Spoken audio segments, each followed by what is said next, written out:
So ఎట్టకేలకు స్థానిక సంస్థల ఎన్నికల నగారనైతే మోగింది. ఈ క్షణం నుంచే, ఇప్పుడు నేను వార్త చెప్తున్న సమయం నుంచే MCC model code of conduct అనేది అమల్లో ఉండబోతోంది. అంటే ఈ ఎన్నికల కోడ్ అమల్లోకి వచ్చింది ఈ టైం నుంచే.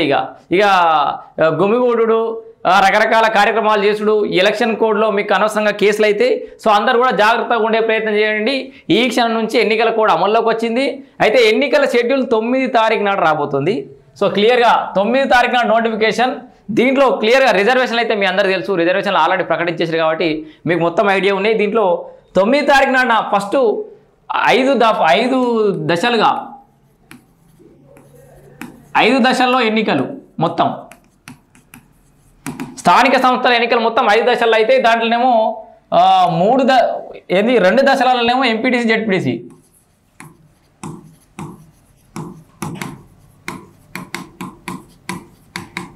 సో ఎంపీటీసీ జెడ్పీటీసీ ఎన్నికలు కేవలం 2 దశలలో అయితే, మిగిలిన 3 దశల్లో సర్పంచ్ ఎన్నికలు. సర్పంచ్ వార్డు మెంబర్ మీకు క్లియర్గా చెప్పాల్సిన అవసరం లేదు. సో మొత్తం 5 దశలలో 2 దశల్లో ఎంపీటీసీ జెడ్పీటీసీ, 3 దశల్లో సర్పంచ్ ఎన్నికలు. దీంట్లో మొదటి 2 దశలు అయితే 9 తారీఖు నాడు నోటిఫికేషన్ పడితే ఎంపీటీసీ జెడ్పీటీసీకి 9 నాడు నోటిఫికేషన్ పడుతుంది. 9 నాడు ఫస్ట్ నామినేషన్ల స్వీకరణ, నోటిఫికేషన్ అదే రోజు పడుతుంది. నామినేషన్ కూడా 9 నాడు నామినేషన్లు తీసుకుంటే ఎలక్షన్ ఎప్పుడంటే డేట్ ఆఫ్ పోలింగ్ అని రాస్తా, మీకు గుర్తుంటుంది. పోలింగ్ ఎప్పుడు? 23 తారీఖు నాడు. సో 9 తారీఖు నాడు నోటిఫికేషన్ పడితే వచ్చే నెల అక్టోబర్న 23 తారీఖు నాడు ఎన్నికలు ఉంటాయి. ఎవరికి? MPTC ZPTC. తర్వాత 2వ దశల 2 దశలు కదా ఈ ఎంపీటీసీ జెడ్పీటీసీ. ఇది 1వ దశ. ఇక 2వ దశ. 2వ దశ ఏమో 13 తారీఖు నాడు. 13 నాడు నామినేషన్. సో 13 తారీఖు నుంచి నామినేషన్ తీసుకుంటారు. ఇది మొదటి దశల, ఇది 2వ దశల. దీంట్లో 2వ దశ ఎన్నికలు వచ్చేసి 27 తారీఖు నాడు.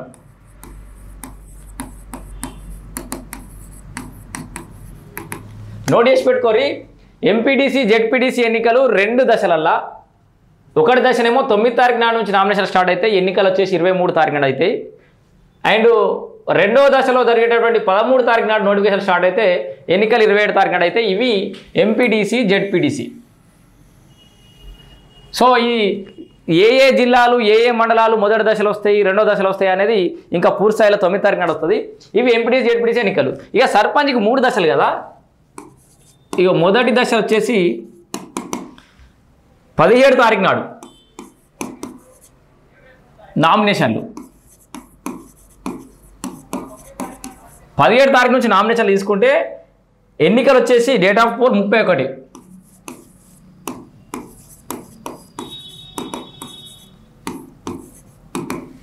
పోలింగ్ వచ్చేసి 31 తారీఖు నాడు.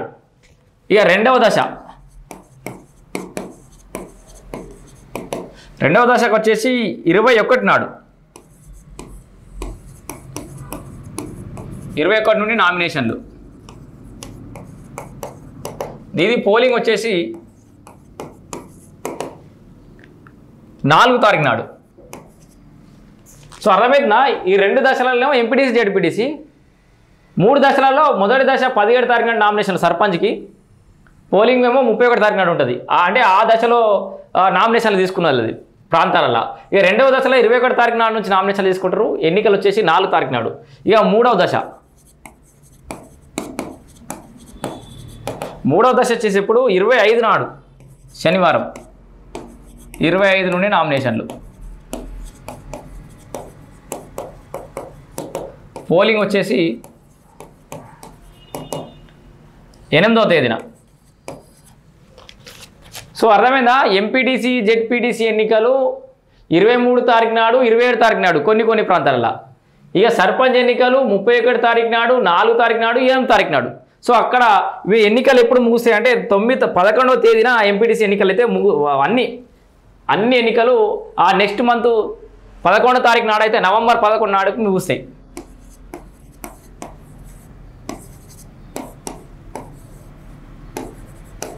MPTC ZPTC result. ఇక సర్పంచ్ అయితే మీకు తెలుసు ఏ రోజు ఆ రోజు రిజల్ట్ వస్తాయి. ఇప్పుడు 17 తారీఖు నాడు నామినేషన్లు తీసుకొని ఎన్నికలు 31 తారీఖు నాడు అయినాయి, 31 తారీఖు నాడు రిజల్ట్ వచ్చేస్తాయి. 4 తారీఖు నాడు అయినాయి, 4 తారీఖు నాడే వస్తాయి. 8 తారీఖు నాడు అయినాయి, 8 తారీఖు నాడే వస్తాయి. ఎంపీటీసీ జెడ్పీటీసీ ఏవైతే 23 తారీఖు 27 తారీఖు అయినాయో ఇవన్నీ అయిపోయాక నవంబర్ 11 తారీఖు నాడు ఎంపీటీసీ జెడ్పీటీసీ రిజల్ట్ రావడంతో ఈ ఎన్నికల షెడ్యూల్ అనేది ఫినిష్ అవుతాడు. సో మీకు క్లియర్గా అర్థమైందని అనుకుంటా. మొత్తానికి ఎన్ని 31 జిల్లాలు 565 మండలాలలో ఎన్నికలు జరగబోతున్నాయి. 5749 ఎంపీటీసీ స్థానాలు ఉన్నాయి. దాంట్లో మొత్తానికి 5 దశలలో 12733 గ్రామ పంచాయతీలకైతే ఎన్నికలు నిర్వహించబోతున్నారు. సో ఏది ఏమైనా బీసీలకు 53,000 పదవులను ఎక్కడో రాసిరు బహుశా. సో ఈ రిజర్వేషన్ల అంశంతో ఇప్పుడు ఈ ఎన్నికలు పూర్తయితే బీసీలకు పెద్ద ఎత్తున పదవులు దక్కే అవకాశం ఉంది. సర్పంచులు ఎంపీటీసీలుగా ఇట్లా అంటే క్లియర్ కట్గా ఇప్పుడు ఒకరు గెలిచినా ఒకరు ఓడినా ఆ రిజర్వేషన్లు కన్ఫర్మ్ చేశారు కాబట్టి వాళ్ళకి పదవులు వచ్చే అవకాశం ఉంది. సో మొత్తంగా ఎన్నికల షెడ్యూల్ అనేది ఇలా ఉంది. ఇప్పుడు ఏ తేదీన ఏ దశలలో ఏ జిల్లా ఏ మండలం ఉండబోతుంది అనేది పూర్తి స్థాయిలో 9 తారీఖు నాడు తెలవబోతోంది. ఇప్పటికైతే ఈ రోజు నుంచి ఎలక్షన్ కోడ్ అమల్లో ఉండబోతోంది. అన్ని నిషేధాజ్ఞలు ఉంటాయి. అండ్ అభ్యర్థులు కూడా ఇష్టం వచ్చిన ఖర్చు పెట్టడం కూడా మొదలైపోతుంది. ఎన్నికల సన్నద్ధం కూడా మొదలైపోయినట్టే. బతుకమ్మ దసరా పండుగ ముందే వచ్చినట్టుగా చెప్పుకోవచ్చు. మొత్తానికి అయితే 9 తారీఖు నాడు నోటిఫికేషన్ వస్తుంది. ఎంపీటీసీ జెడ్పీటీసీ 2 దశలలో అవుతుంది. సర్పంచ్ వార్డు మెంబర్లు 3 దశలలో అవుతాయి. ఇది మొత్తంగా దీనికి సంబంధించిన క్లియర్ ముచ్చట.